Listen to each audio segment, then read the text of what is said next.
안녕하세요. 경우 있는 밤 민경호입니다. 누군가는 잠들고 누군가에게는 시작이 될 밤 12시. 경우 있는 밤 민경호입니다. 오늘이 두 번째 밤입니다. 먼저 첫 번째 밤에 보내주신 여러분의 뜨거운 성원과 응원 감사드립니다. 민경호의 경우 있는 밤이 계속될 수 있도록 저도 열심히 하겠습니다. 앞으로도 잘 부탁드립니다. 두 번째 밤의 주제는 함은경 씨와 정청래 씨에 대한 이야기입니다. 마침 정청래 씨가 조선일보를 상대로 형사 고소를 했습니다. 내용은 조선일보의 보도 내용에는 미 대사관 방화라고 되어 있는데 정청래 씨의 주장은 미 대사관 저의 방화 점거다 이렇기 때문에 사실을 왜곡한 거다라고 오늘 정청래 씨가 조선일보를 고소한 바 있습니다. 오늘은 이 사건을 계기로 해서 정청래 씨와 함은경 씨의 인생 궤적, 그리고 학생운동 경력에 대해 소개해 볼까 합니다. 먼저 두 사람을 소개하면 함은경 씨는 서울대 물리학과 82학번이고 정청래 씨는 건대 산업공학과 85학번입니다. 함은경 씨는 서울대 물리학과 82학번인데 물리학과는 뭐 지금은 좀 많이 떨어졌지만 예전에는 이과생들이 가장 성적이 좋은 이과생들이 가는 학교였죠. 저도 특별한 일이 저도 물리학과를 갈까라고 생각을 많이 했었습니다. 반면에 정청래 씨는 건국대 산업공학과로 85학번이고 87년 6월항쟁 때 대학교 3학년으로 87년 6월 민주화운동을 접하고 이후 학생운동을 했던 사람입니다. 자, 그러면 두 사람의 주요 경력을 통해서 한번 알아보겠습니다. 함은경 씨는 1985년 서울 미문화원 점거 사건으로 유명합니다. 서울대, 연대, 고대, 성대, 서강대 73명 학생들이 85년 5월 23일 날 을지로에 있는 미문화원을 점거하고 3일 동안 농성을 벌이다가 마침 그때 그 남북 회담이 있어서 북한의 적14사 대표가 서울을 방문한다는 얘기를 듣고 자진 해산했던 사건입니다.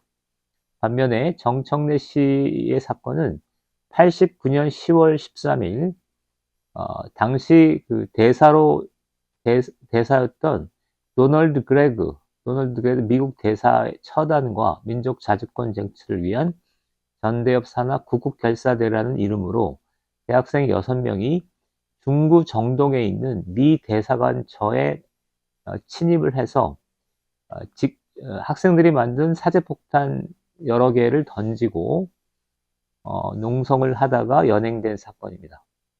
함은경 씨와 정청래 씨의 학생운동을 졸업한 이후에 학생운동을 떠난 이후에 사회활동에 대해서 소개를 하겠습니다. 함은경 씨는 88년경에 이제 감옥을 오래 살았으니까 나와서 이제 2000년대부터 이제 정치 활동을 하는데 대부분 여러 차례 낙선을 한 것 같습니다.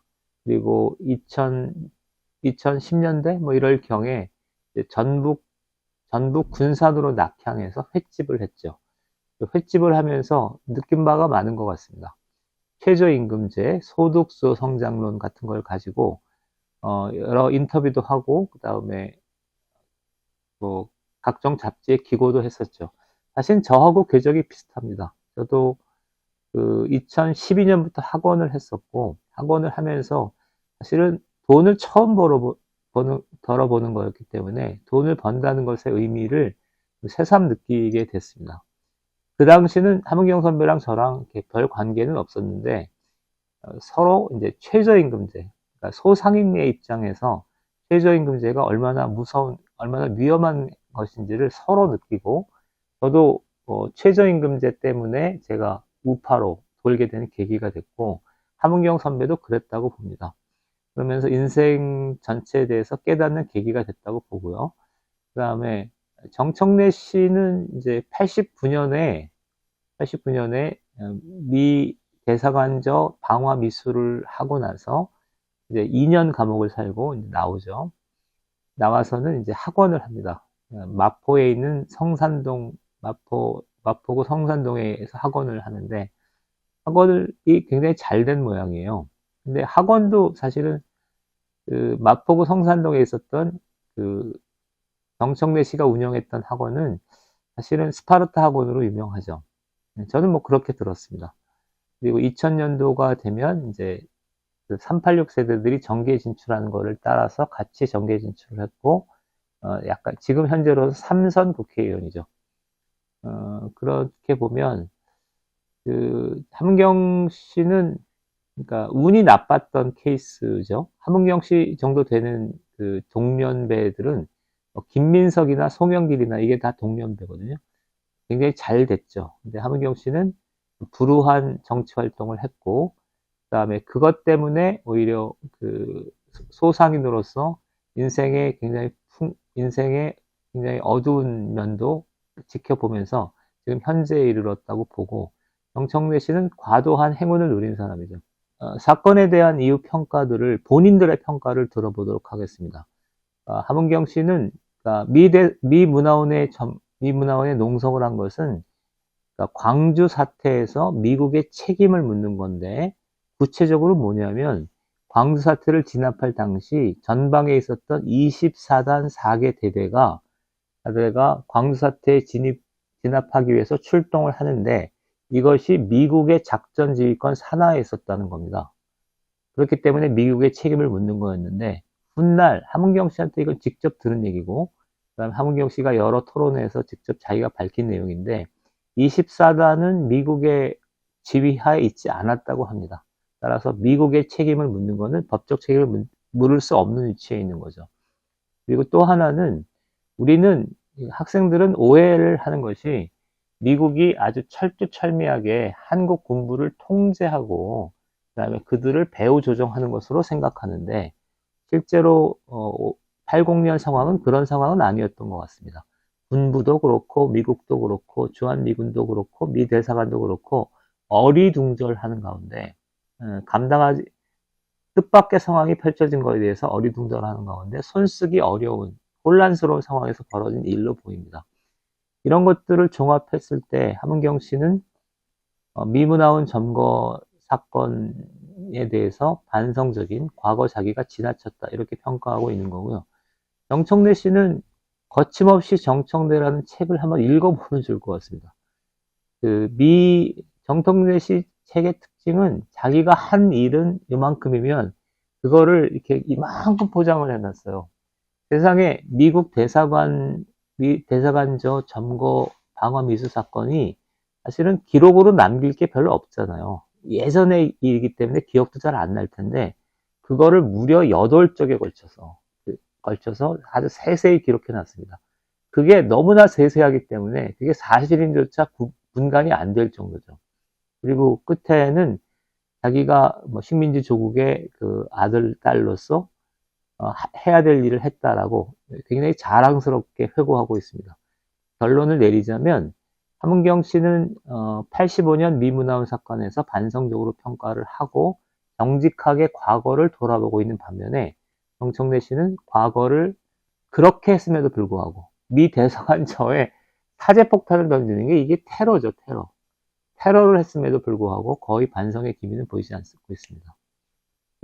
함은경의 85년 서울 미문화원 점거나 89년 정청래 씨가 했던 미 대사관저 점거 방화 미수 사건이나 모두 불법입니다. 그런데 당시 역사의 관점에서 보면 사회적 의미는 좀 다른 것 같습니다. 85년 함은경의 투쟁 같은 경우는 5.18에 대한 대중의 관심을 촉발시키고, 그 다음에 5.18에 대한 미국의 책임을 묻는 차원에서 전개됐기 때문에 매우 당시로 보면 쇼킹하고, 그 다음에 사회적 파장이 큰 투쟁이었던 걸로 보입니다. 그렇기 때문에 당시 79학번이었던 윤석열 대통령도 함은경 씨한테 특별한 인상을 가졌던 것 같고, 저도 사실 청년 시절에 제 영웅 중에 한 사람은 함은경 씨입니다. 함은경 씨가 그 미문화원 난간 위에서 농성을 하면서 미국의 광주학살 책임을 묻는 사진은 굉장히 인상적이었습니다. 반면에 89년 정청래 씨의 미 대사관저 점거 방화 시도는 사실 매우 뜬금없는 투쟁이었습니다. 87년 민주화운동 직선제가 나고 민주화가 정착되는 과정에서 작용된 이후에 여전히 반미 친북적 통일운동, 반미운동이 벌어지기는 해도 관성적인 투쟁이었기 때문에 거의 아무런 주목도 받지 않는 일회성 싸움이었던 걸로 저는 기억합니다. 그리고 심지어는 그 방화를 미 대사관이 아니라 미 대사관저를 점거하려고 했던 시도, 그 다음에 사제폭탄을 가지려고 했던 시도는 좀 이례적이고 좀 뭐랄까 어떤 학생답지 못한 그런 시비 양상이었던 걸로 저는 기억합니다. 85년 투쟁에는 북한이 개입되기 전입니다. 남한의 주사파가 본격적으로 들어오고 주사파가 영향을 미치기 시작한 건 86년도부터고 85년도는 전학년 산민투의 투쟁이었는데 전학년 산민투는 북한이 개입되기 이전이고 그 다음에 함은경 선배 자신도 주사파는 아니기 때문에 북한 문제는 없습니다. 그런데 86년부터 주사파가 들어오기 시작하고 88년, 89년, 90년은 주사파의 전성기이기 때문에 정청래 씨의 투쟁은 북한과 연관되어 있다고 볼 수 있습니다. 실제로 나무위키 같은 데 보면 88년 조통위원장을 할 때 북한 문건을 가지고 토론을 했느니 이런 내용들이 있습니다. 정청래 씨 88년에서 90년은 주사파의 전성기이기 때문에 정청래 씨가 북한 관련 문서, 한민전 방송 문건들을 접했을 가능성은 거의 그렇다고 봐야 됩니다. 함은경 씨는 주사파와 상관없습니다. 85년 전학년 산민투는 주사파가 나오기 전이고 제가 함은경 씨한테 들은 얘기로는 감옥에 갔다 온 다음에 88년, 89년 주체 사상을 접하긴 했지만 그것에 동의하지 않았다라고 얘기를 들었습니다.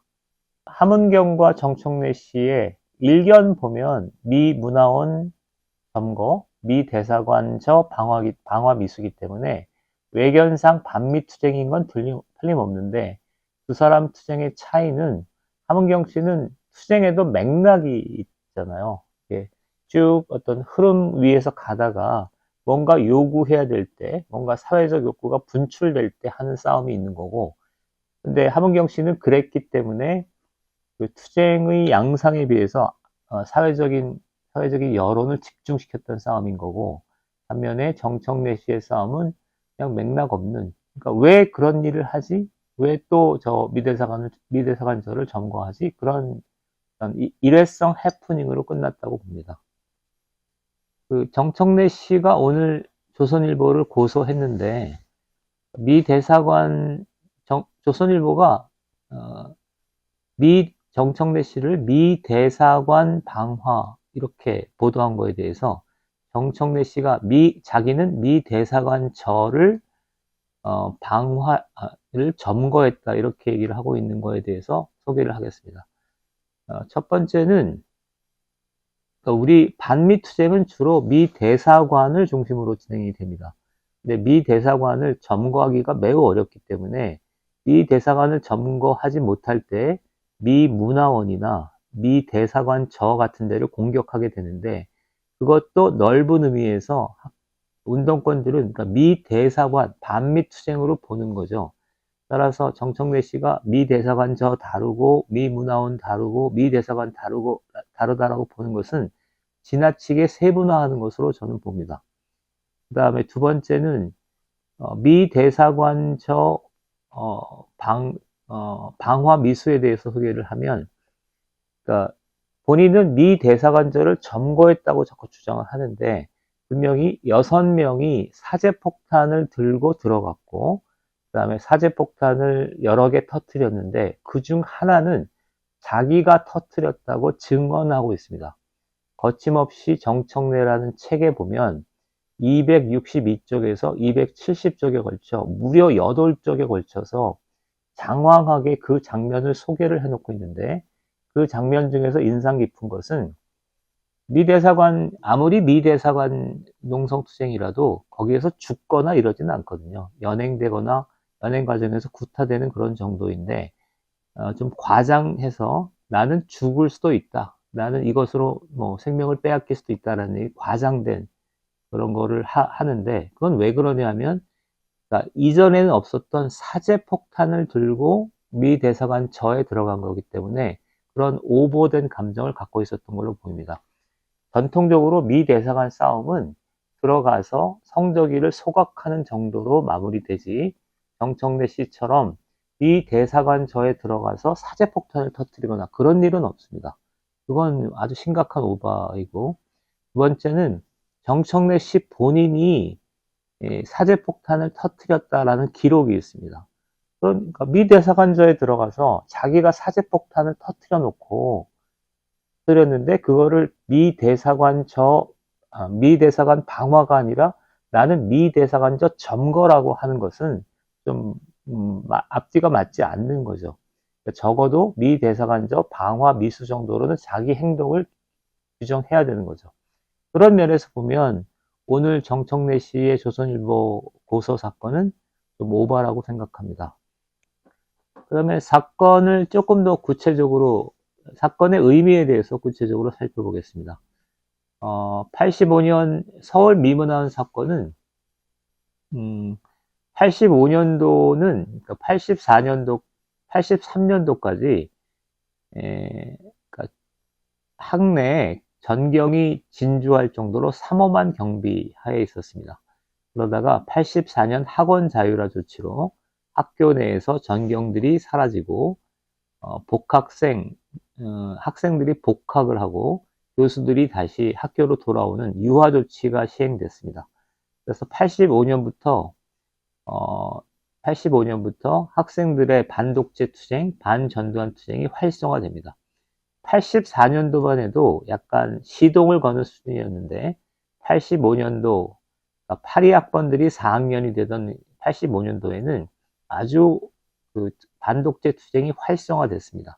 제가 그 정청래 씨를 보면서, 함은경 정청래 씨를 보면서 한번 같이 생각했으면 하는 주제는 바로 이겁니다. 그러니까 87년, 우리는 이제 민주화 운동을 너무 넓게 정의하는 경향이 있는데, 미래를 위해서 민주화 운동을 좀 좁게, 엄격하게 정의할 필요가 있겠다라는 겁니다. 87년을 경계로 해서 87년에 직선제가 됐으니까 직선제 이전의 민주화 투쟁이라고 볼 수 있습니다. 직선제, 민주헌정 질서를 수호하기 위한 투쟁이었고, 그 다음에 그런 넓게 보면 그런 맥락에서 다소 모험적인 싸움 같은 것도 반독재 투쟁 범위 안에 포함될 수 있다고 생각합니다. 함은경이 했던 85년 5월 달에 있었던 서울 미문화원 사건이 첫 번째는 광주 5.18에 대한 대중적 관심을 환기시키고, 두 번째는 5.18에서 미국의 책임을 묻는 차원에서 87년까지 있었던 반독재 투쟁의 일환이라고 저는 생각합니다. 그리고 두 번째는 훗날 함은경이 여러 자료를 돌아보고 미 문화원을 점거한 자신의 행동들이 사실과 맞지 않았다라는 하고 반성하면서 과거를 재평가한 것도 인상 깊은 대목입니다. 반면에 87년 이후의 일련의 작업들은 대부분 이제 직선제가 쟁취된 이유기 때문에 주로 이제 반미 친북 통일 운동을 하게 되는데, 이런 싸움들은 역사의 궤적에서 보면 우호적으로 평가할 수 없는, 그러니까 반독재 민주화 투쟁, 또는 민주화 운동으로 생각하기 어려운 측면이 있다고 생각합니다. 그리고 그런 맥락에서 정청래 씨가 했던 89년